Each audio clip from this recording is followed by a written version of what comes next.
आज बताता हूँ सुने प्राइमरी स्कूल का हाल। बैठे रहते वहाँ पर शिक्षक करते हैं हालचाल, बच्चों को नहीं पढ़ाते और ज़्यादातर निज खेत में है खेती करवाते। मिल जाता आराम से वेतन है प्रतिमाह, नहीं पढ़ाने से मतलब है बैठे रहते छाह नहीं देते ये शिक्षा, और बच्चे दिन भर बैठे बैठे करे प्रतीक्षा।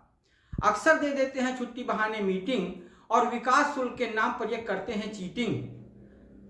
कहें पवन गोंडवी कितने ये मठूस, इम्तहान के समय मांगते बच्चों से यह घूस घर ले जाते टाटपट्टी, और बच्चे दिन भर भूम पर बैठे खेलें गिट्टी।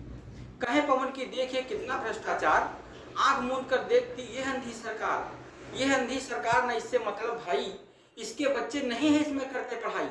उनके लिए तो बने हैं ये कॉन्वेंट स्कूल, इसीलिए सरकार ये अपने में मशगूल अगर मैं होता धारी सत्ता तो फौरन ही निज जिलों से इनका गोल कराता पत्ता।